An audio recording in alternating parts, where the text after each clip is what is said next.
Hello, everybody, and welcome to another great episode of the Legacy Leadership Show. I'm Adrian Chenault here with my dear old dad, Tom Chenault. Hi, buddy. How are you? Never, ever better. What about you? I am great, and I'm excited about our guest today, and I'm excited about the story of how he came to us. So I might start there. And he's a great guy. He's got a great book, and we're going to have some fun. But, if I had $1 for every cold email I have had pitching us some podcast guest, I would have a lot of dollars. And you called me on the phone and said, Dad. And I go, what? And he goes, we cannot live without this guy. Yeah. And he is everything we want to be when we grow up. And he has credibility. And look, Brookings Institute. I mean, the various things this guy is, you have to pay attention and play the replay, because everything I've been trying to tell you about leadership and giving. I mean, we had Brad Feld on here, who is, he's just a huge guy. He graduated from MIT. He did Fitbit. He did Guitar Hero. And his entire premise is giving. And who you are is him. And who you are is most of the major thought and business influencers on the planet, sir.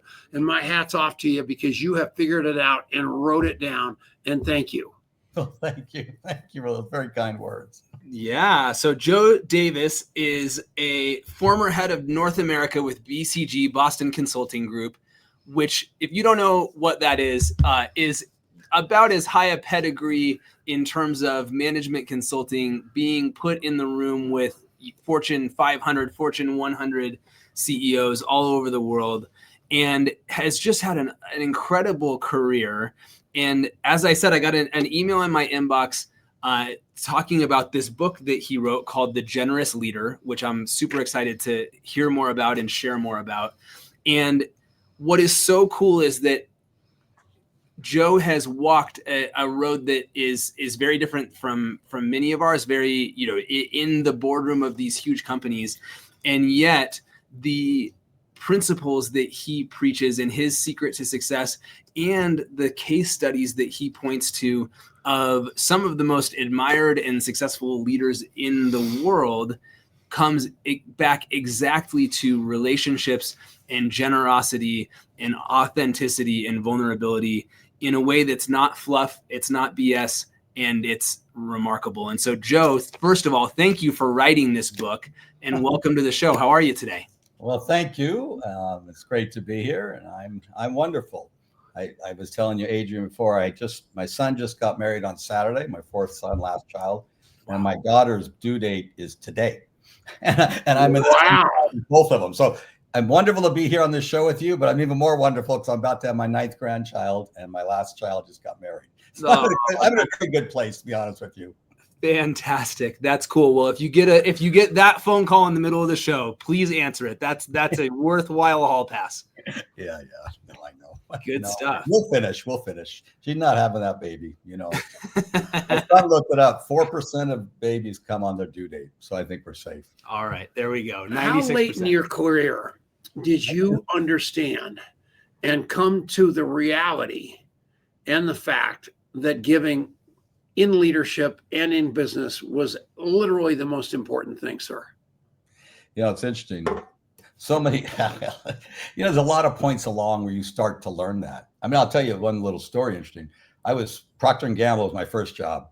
I was, 26 years old or 25 years old, promoted to manager, had 3 guys working for me, or career sales reps. They're in their 40s. I thought, oh my God, these guys are so old now. You and I, Tom, would think they're not very old now, but I thought so when I was 25. And I remember I used to ride with them every 2 weeks. And one guy, I was afraid to say anything. And so finally, we had the year-end review. I wrote everything down this guy should work on. Started going through the review. He cuts me off 2 weeks, 2 minutes, like 3 or 4 minutes. And he goes, geez, Joe, you ride with me every 2 weeks and you've never told me any of this. What the blank? So, the issue, it was quite a lesson, because wait a minute, I was scared, of course. I was 26-year-old. What do I have to tell this guy? But he was actually saying, wait a minute, I want you to, quote unquote, give of yourself to help me grow. I'm happy to hear from the 25-year-old kid.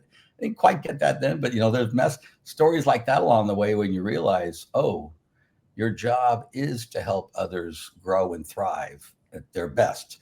And then obviously you've made the comment, it's not fluff. If you're doing that, the outcomes are usually pretty damn good, which means everybody benefits, right?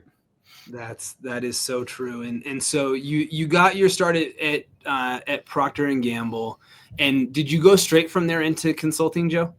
Well, I went to business school in between. Okay, there you go. Yeah, cool. No, it's consultant. Most consultants go through business schools, Adrian. Yeah, for sure. And so, talk a little bit about how that story and how this kind of way of being as a leader really began to crystallize for you.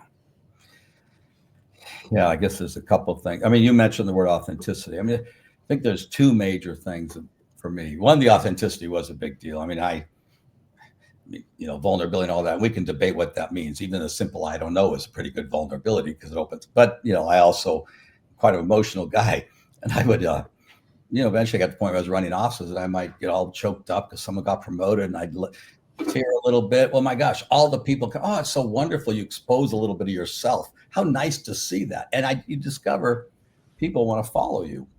And I can go deeper in that if you want to. But the other piece that I think is so critical, and I learned pretty early on, but I had to learn, is the importance of asking questions and listening, really giving them the time of day. Where are you coming from? What do you know that I don't know, et cetera, et cetera. And that was a very critical lesson that, took time to learn, but it's a big deal if you're really trying to help, grow your organization, grow your people. Yeah.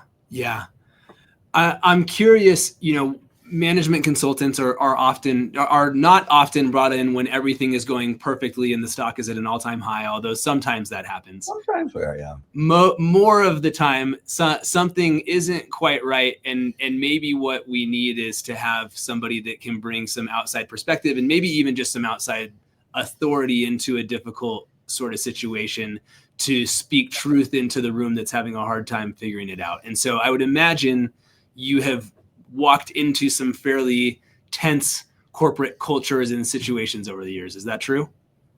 Yeah. Well, tense is, yeah, or very uncertain, and different people have different points of view of where the world should go. Yes. And so what is, walking into a situation like that, where everybody, I would imagine, starts off fairly suspicious of you, the external guy coming in here who supposedly is going to, tell us what we're supposed to do. And establishing trust in a situation like that, I would imagine, is a skill that requires some development. What are some things that you can do to establish trust when it feels like it's really missing? Yeah, well, I think the first thing, which I just talked about, is really the idea of being curious, seeing where the other person's coming from, asking questions and listening, whether in the consulting trade or as a business leader. I mean, every single leader I talked to for my book said, I ask questions and I listen. I ask questions, I walk down the hall to talk to the analyst who did the work, not the vice president who's going to report the work to me, filtered.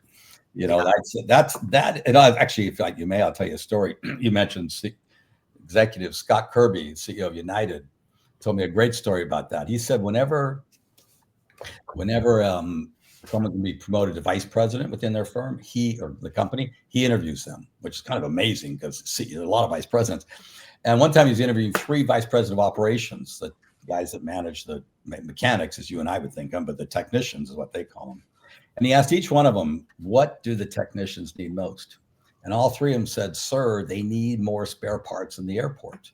Because, when the plane, how many times do you get on a plane and you get there and say, well, we can't take off. Something's broken. We need a part. It's flying in from Dallas. So right. You scramble around, look for a plane or you're waiting. So he thought, oh my gosh, what an epiphany. These guys want to do well. They want to do their job, but they can't do it because the company, am sending a signal it's not important enough. So he actually decided, yeah, I know. And so he said, I'm going to put more parts in the airport. And even though the finance team doesn't want the working capital there, the benefit of them being motivated and inspired to do their job well is going to far outweigh the little bit of the cost of the extra parts. But what a great, this is CEO of a company asking about one of the most ground level people, literally, about what they need to perform and then take an action. So even in consulting or any of all that, I think is the number one thing is, are you really asking and you're really listening? Yeah. Tell you one other thing. Well, you cut me off if you want me, but another thing is I used to in consulting world have this phrase with our team, go engage the skeptics, engage the skeptics and uncover the no's. You say, what do you mean? No, they're just complainers. The noologists just complain. And rarely are they just complaining. Maybe 1 out of 1,000 is trying to block you. Most of them know something you don't know. And you need to know that to drive change, to get to the deepest insight.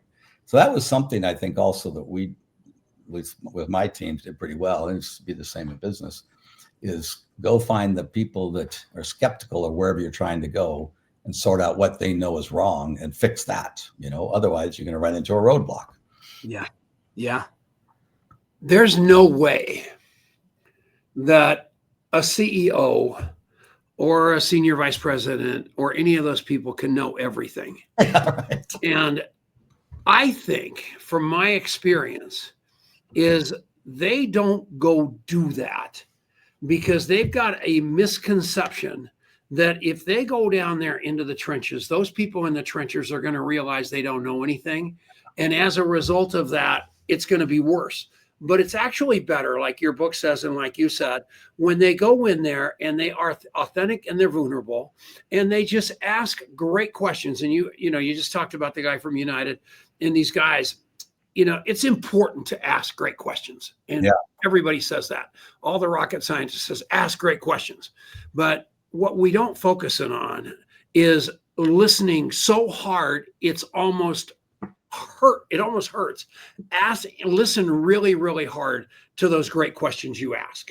And because we're trying to look so smart most of the time, we are not listening to the answer because we already think we know what they're going to say. And the key is being present to those great answers to your great questions, right, sir? Yeah, no, you just named the problem. Alex Gorski, I was at a conference with him and he was speaking. He said, the role of the leader is not to know the best answer in the room, but to get the best answer out of the room. Alex Gorski was CEO of J&J. It's just what you just said. And you're right, too many times. Well, I'll tell you two stories. One time as BCG was interviewing at one of our worldwide officer meetings, a CEO from another part of the world where stubbornness might be a bit of a reputation. And this guy's like, no, I know everything. I have to know everything. I thought, my gosh, buddy, maybe he was successful, but who do you think you are? But, to your point, and I don't know, I once asked a colleague of mine, a partner of BCG, I said, when did you cross your line and show some vulnerability? He said, well, to be honest with you, I was scared to death to let my team know I didn't know, just the version of Tom. And he said, I'd literally, believe this, I'd sit there in the room with the team and I could see they're getting stuck and they might turn to me. I'd leave the room before they'd ask me where to go. Yeah. Even then I say, I don't know. Now you and I both know that's an utter waste of time. He says, so one time I stayed in the room and said, gosh, everybody, I don't know either. And it was like you said, this energy. Oh my gosh, you don't know? Oh, we can now brainstorm together. And but it really what it did is other people get stuck too. If they think it's weak to be stuck, they'll stay stuck because they can't admit they're stuck. It's really very true. And you don't have to, to show that vulnerability, quote unquote. Saying I don't know is a simple way to show it. Right. I'm going to put Adrian on the spot because I just searched my database. I can't believe I can't find it. Who's the guy that wrote the huge business coach that wrote the book with Feld that was in the front of the room and broke down? I mean, this guy was so highly regarded, Fortune 50 coach, and just broke down sobbing in front of all of us. And we were like, what the heck? Who was that guy? Jerry Colonna. Jerry Colonna. Have you ever heard of Jerry Colonna? Oh, no, but I'll look him up. So why didn't he break down in public? What was going on? He just was that authentic and he was that. Oh, it was still a story. He was just completely like, we got to solve this. And I'm hurting as bad as you are. And everybody in the room just switched and fell in love with him. What was the name of his book? Remember? Reboot's his book, and Jerry Colonna. And that's funny that you remembered it. Of course, I could not. I'm just scrambling trying to find it and not even present because I'm a jerk. I agree. Now, someone said to me, "Oh, Joe, if you're white male and head of BCG North America, you can cry. It ain't going to cost you anything." So we have to be a little sensitive to what if you're a black female 34-year-old? You might like what. But I was lucky, if you want to call it that. When I got married at 22 or 23, I cried through my vows. So embarrassing, 22-year-old. My wife was crystal clear. Well, afterwards, a number of people came up to me. Oh, the love in the room. Just your point. Oh, that was so one. I thought, wait a minute. I thought I just looked like a loser, and they're all telling me that was a great thing. I was very lucky to get that message. Now, I'm not advocating everyone has to cry, but whether it be, the story of the guy that I don't know. I don't know if you guys saw during COVID, if you remember, Arnie Sorensen was the CEO of Marriott. Remember, he did that famous video. He's dying of cancer. He's bald because he's in the middle of chemo, and he gets on there and just tells everybody, I don't know where this thing's going. Now, of course, that was an easy thing to say. I'm sorry we had to furlough most of you and I've taken a big pay cut, but we'll do it together and we'll stick it out. And it was just so vulnerable, so honest that everyone rallied, said, okay, we'll do our best together. It's it works so well. I think my wife carries an onion. She can cry on demand. I've been going to AA now for 36 years straight, every day.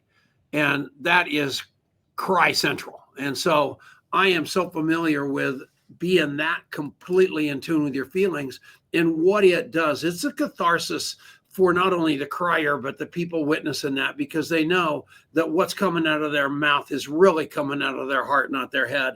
And I think that's why that worked so well in your career. And, it's just you're that kind of guy, and that's who I want to be. So, yeah. Yeah, but let's don't scare people. If you're really afraid, you don't have to cry to show some vulnerability. I'm with you, but let's, if someone just says, well, geez, I'm afraid to admit I don't know something. Doing that can help. You're spot on. You got to go buy this book.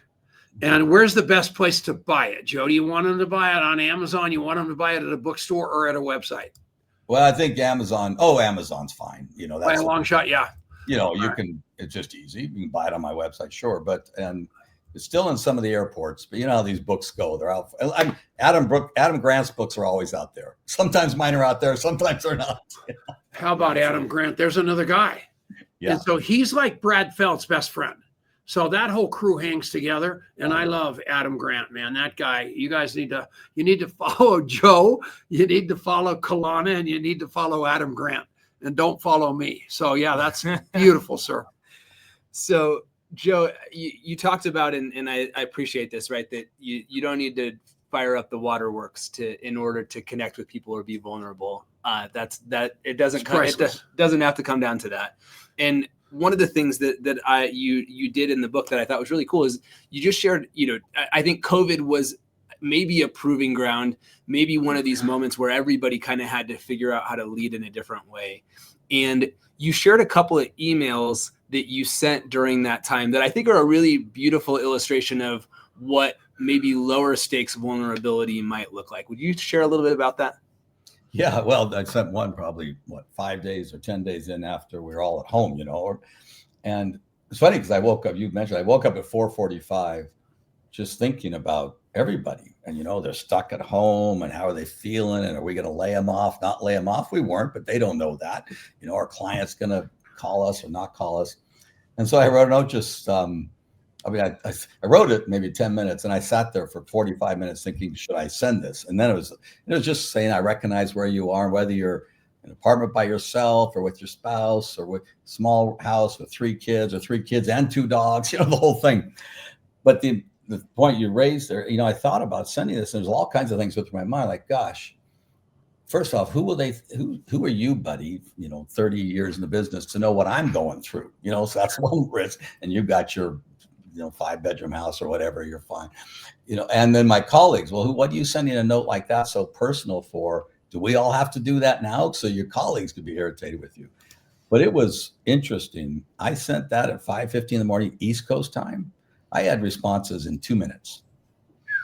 It was stunning. I would have thought maybe if I was on the West Coast, that might have happened. Yeah. And just thank you for reaching out. Thank you for trying to understand where we are. And just connecting and I didn't tell them to do anything. Right. I just said, we're thinking about you. Yeah. And you just said it twice. And I think there's something so powerful about this. Literally he's got the transcript of the email here in the book, and it says, I woke up this morning thinking of each of you. And that was the beginning of it. And then you talk about, you know, whether you're here or there or whatever that might be.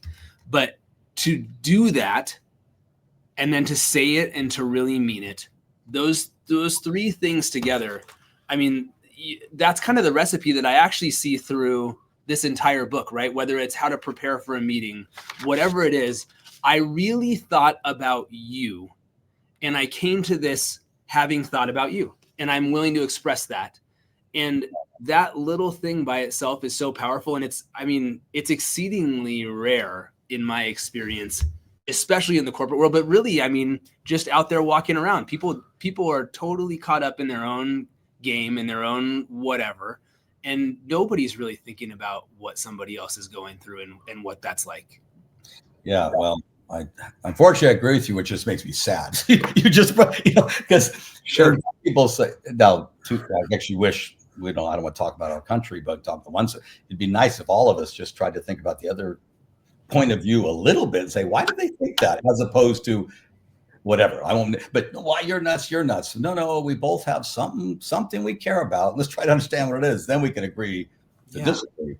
Well, and don't we mostly, when you peel it all back, don't we mostly kind of want the same thing? I mean, that's what's so disheartening about the way the discourse sort of looks right now compared to what it could be, because we're really kind of after the same stuff.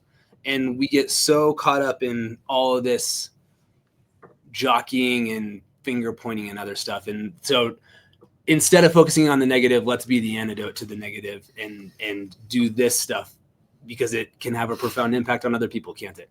Yeah. So go back. So, really, you just commented on it's rare to care. It's, the thing is, it's not about me for a minute, but I do somehow sit there and think about it. I had 5,000, 7,000 people. I didn't think about all of them but I'd just be thinking about them all the time. Sure. Someone said to me, well, Joe, how do you do this if you don't care enough? Or if you don't care? I said, well, you don't have to love them all, but maybe just think about how much you care about your kids and transfer a little bit of that energy to your team, just a little bit, and you show that kind of care. This is the thing. If you want results, people will follow you if you show you care about them, and they'll perform much higher levels than typical. I mean, Joaquin Duato, the CEO of J&J, said to me, Joe, of course, outcomes matter. So this is not about, just being nice. If you don't get results, you're out of a job. However, the sooner you as a leader move past yourself and work to connect with your teams and help to unlock all their great capabilities and either capabilities and human traits, the sooner you'll get to the greatest outcomes, which I thought was really, this is a CEO of $100,000, $100 billion company. Sure. And sitting there thinking about how do I connect as best I can with these folks, knowing it's because when they feel inspired and motivated, he wins too. The organization wins. It's somebody just put up on that screen, love like crazy, then love more. Adrian and I started a Facebook group to that. It's called that. And there's 1,000 people in that group. And the entire goal is not what you get, but what you're willing to give up. And what you're willing to give up is agenda and embracing everybody instead of looking for what divides us. And that's in business, that's in politics, that's in religion, that's in everything, because we've all got to give more than we get. And going into where I'm leading into and asking you a big question, going into what we're going into in big business, not even so much in the network marketing business, which is kind of where we're strong. AI is changing the landscape in a hurry, and it's taken the human experience out. And people are being replaced with anything that can be replaced. That's done. And this book, if you're looking for that edge as to how to fight that off, you need to read this book, because this is the human experience inside of what's going on out there on the platform that's going to set you apart, because they're looking for good human beings right now. Yeah. They're not necessarily looking for the smartest. They're looking for the best. And that's how you set yourself apart by this book, I'm telling you. And the people that he's got on the testimony side, I mean, unbelievable who he's brought to the forefront that believe the way he does. And the reason he believes the way he does, because he knows he's right and he knows it's the answer. And I believe that you and Adam Grant and those guys, I mean, you are going to help change the world and bring us back together instead of keeping us going apart. And I think AI is going to actually help us with that. What do you think? First off, I think you're inspiring me to push harder. So being a coach right here, I think, hang out with my grandkids or actually keep trying to make a difference in the world. You've helped me settle, rebalance that. It's interesting you raise AI. I mean, AI is going to do some great stuff and all that is good. But the truth is, I think this whole generous leader idea or, leading with the heart and all that started the minute the BlackBerry got invented. Because all of a sudden you're 24/7, 365. All of a sudden work and life started to become the same thing, that you want to bring your human self to work. Now with the AI, I remember not a couple of years ago, we had a worldwide officer meeting, but we did it in 3 locations. So it must have been during COVID or something. And the CEO was like a hologram on 2 of the places, and he was in one, but it looked just like him, but it wasn't the human. It was a machine. I mean, it wasn't a machine. It was just, and I thought, holy shit.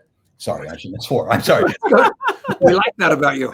No, but I thought this is impersonal. Now it was fine, but that's where, to your point, Tom, now to separate just a manager from the real leaders who lead people when they feel like, wait a minute, what's guiding me, a machine or blah, blah, blah, or what am I engaging with agents?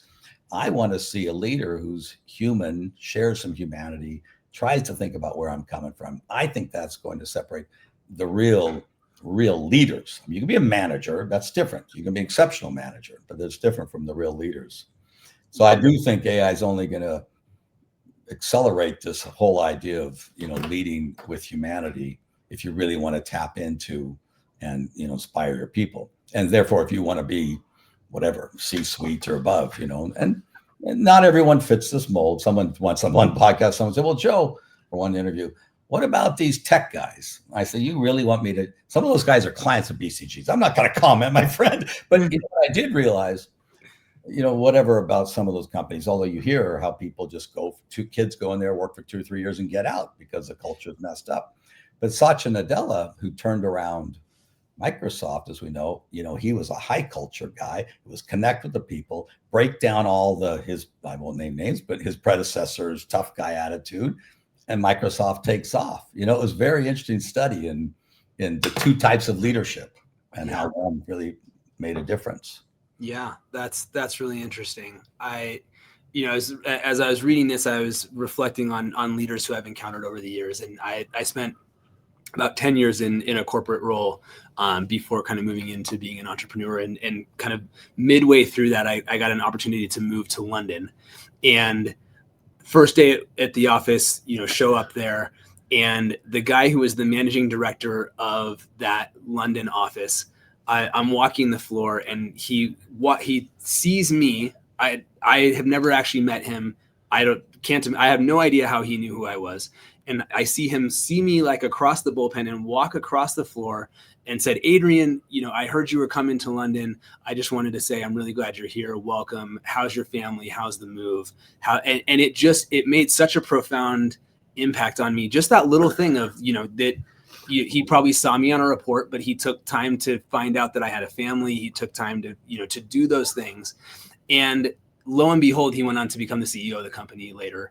And I think it's those little things, and to kind of circle back to whether it's the BlackBerry or AI or whatever, like you have to be good at all of this stuff, right? That's kind of the table stakes. Yeah, management. Increasingly, the leaders who are going to stand out are the people who do that stuff, but understand that really what the magic that kind of happens at the margin is because of the way that you make people feel and the way that you can bring out the best in them. And I, instantly was like, I'm this guy's fan forever, just from that one momentary interaction. Adrian is such a liar. Okay. Here's the deal. So you guys got to buy this book. But Adrian was like the smartest kid at Trinity University down in San Antonio, graduated cum laude, became a CFA at 23. Smart kid. Walked into that company and realized smart's not good enough. Those kids were smarter and they worked harder. And Adrian, tell them what literally launched you now that you're being authentic and vulnerable. And what I've noticed you're not giving me enough credit in the telling of this story. Yes, I am. So No, now I'm saying I'm not giving you. Oh, no. Go ahead. I see. No, sir, you don't have to say that part. I'm just kidding. Don't say that part. I'm going to. It's an important part. So there's a preface to the story, and it cracks me up, the first part of this. So we're about to have our second kid. We have literally shipped all of our worldly possessions to England, and it's Christmas. And so Christmas rolls around. I wake up Christmas morning, and I come to find in my stocking literally a pile this tall of hardback books, business books, which is just the perfect gift. Like, here's 30 pounds of lead for you to move across the country from your dear old father. So he gave me like 20 business books for Christmas. And I went, thank you so much, Dad. That's really great. And I thumbed through them and I said, okay, I can take 2 because I can fit them in my backpack. And one of the ones I grabbed was The Speed of Trust by Stephen M.R. Covey. And I asked you the question about walking into a place where you were not trusted. I walked into this job in London where I had been promoted into a leadership role. And what I didn't know is that somebody else had been passed up to get that role, that I had taken their spot. And I walked into a room of guys and gals who thought their buddy should have gotten the job and not this guy from America. And it was just this really weird situation. And unbeknownst to me, the secret to unlocking that was in my backpack, thank God. And I pulled out this book called The Speed of Trust, and it really changed the way that I led. And so I have lived firsthand the importance and the power of the lessons in The Generous Leader, because it really did make all the difference for me. So thank you for reinforcing. Buy this book. Tom, you're very nice. Well, the interesting thing about the story, though, is that CEO, so maybe he was one step smarter than you thought. Said, okay, this kid came in here, he took all these guys, so maybe I'm going to make the effort. Still no big effort. Walk down the hall, say hi. That's pretty damn easy. Sure. But it's like to signal to everybody, let's give this guy a chance. Yeah. You did your part too. Yeah. The whole point of that, I have a chapter in there, small acts, big impact, generous moments. And what you just said, if it's too hard to other business, if it's too hard to be a little bit vulnerable, I think you should, but you better listen. But if it's too hard to ask all the questions, at least you could do things like that CEO did. I once I was on actually a podcast, and I said, even sending an email if someone does a job well done, and then maybe you copy the whole team or you copy your boss, that just moves people. I mean, a raise they get once a year, they don't remember. A promotion, and I was mentioning this to somebody, and she goes, "Oh my gosh, yesterday my daughter got an email like that, and she came home for dinner, and we were all dissecting the email during dinner. We're so proud of her." I mean, the whole conversation around what probably took that boss 40 seconds, 20 seconds, yeah. And he inspired that person. He inspired her mother. It's not hard to get people to want to follow him forever. Like, no, not if he screws up, but simple little touches like that. I'll tell one more story. Scott Kirby, I mentioned once, when after George Floyd was murdered, his wife was on a plane, and the captain came out and said, "Oh, Mrs. Kirby, it's so nice to have me on my flight. I got to tell you, I just think your husband's the greatest, and I would follow him anywhere, and I'm really committed." And she goes, "Oh, why?" And this was a woman of color. And she goes, "Well, after the George Floyd murder shooting, he called every captain of color just to check in. No advice, no counsel, just, hey, I just want you to know we're thinking of you. I'm thinking of you. If you need anything, let me know." And it's not now, that's CEO to do that. Maybe it's a little bit of a big deal, but unfortunately, probably didn't have as many people of color as captains as he wanted. But what a simple thing. And she would now stick with him forever. I mean, it's just very powerful. Yeah. And if there's one thing to come out of this book, after you have bought it, after you have read it, you will understand definitively that it's not somebody else's job. That's the most important part. I mean, it starts at the very top.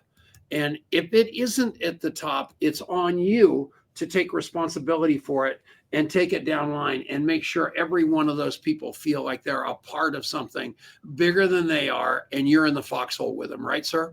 Yeah, absolutely. That reminds me of another colleague, another person I interviewed at Cisco, and she said, this was Fran Katasutis, it's a hard last name to say. She's now chief people and officer, etc. But she said when she first started, she, cared about her teams. And this is probably 20 or 30 years, some guy can say, hey, Fran, you do well to put some of that caring away. That's just not going to do you any favors. And, she said, well, I didn't do that because that's just not my personality. But she said, by the way, it didn't work out for him very well either. But she said, I'll push people. I'll drive them to results. I'll demand as much as I get them, but I do it all with care and respect for who they are. And, I just think you're right, Thomas. The best leaders do figure out how to do that. They just still drive for output. They still let people go that can't deliver. This isn't about all, what do you call it? Unicorns and fluffy clouds, but it is about inspiring your people to get there. And it's, to your point, it's your job, or it's your job to start that. And then all the leaders down, reinforce it. Right on. Joe, we call the show Legacy Leadership, and the fact that you released this book, a year or two out from formally retiring from BCG, I can feel that you see this work as part of the legacy that you hope to leave behind. Well, you're very clever, my friend. It's obvious, So, but if you think about the ripple that you hope to create in the world from this, what's a statement or a thought of what you would like to see developing leaders take away from the work that you're leaving here? Well, I think it's quite simple. The more you can understand that your role as a leader is to grow and develop and ensure your people thrive at their highest potential, and not about you, and not with expectation that you're going to benefit by that. The more you do that, whether it's in training and those emails we just both talked about, or walking down the hall saying hello, or asking questions over, that is the thing that's going to make a big difference. If you just think every day, Tom probably thought, that's your kid, of course, but my role is to ensure Adrian hums at his highest level. Of course, that's easy if it's your kid, but still, nonetheless, you get that, and it all comes together. It's just not that hard. Now, if your dad mentioned some people are stubborn and think they know all the answers and don't want to show anything, those people have to work a little bit harder, or maybe they just aren't interested. But that's what I'd leave with you. As a leader, your job is to ensure others thrive at their full potential. Amen to that. I love that. So we got a present for you, and real men wear pink, but we've got several other colors, but we're going to give you a beautiful sweatshirt. It says "Love Like Crazy." Oh, wow, that's cool. And it's a hoodie or a t-shirt, whichever one you want. And Michelle will get your address. And all we want you to do is send us back a picture with it, because we've got to change the world by using our hearts instead of our heads. And the emphasis on being smart people or rich people has got to end. Let's have a world of good people, including each other instead of shooting each other. And we all win. And we want to thank you for coming on the show, man. Adrian told me that you were going to be, I usually pick the guests, and, my arrogance is so positive, I know everybody. And he said, Dad, you're going to love this guy. And I read your book, and I was so excited to be here, and Adrian was right. So thank you, sir. Well, thank you too for having me. All right. Really great. I love your laugh. It's adorable. The book is The Generous Leader by Joe Davis. Please go pick up a copy. I am halfway through it and loving it already. And Joe, thanks for being here today. We so appreciate you. Well, thank you. It was great conversation. And I do agree with you. Let's all just keep trying to make my wife, my beautiful wife, she said you would look great in pink. Yeah, I saw that pop up. I loved it. All right. We love you, man. Thank you so much. See you later. Everybody. Jordan Adler next week, everybody. We'll see you next time.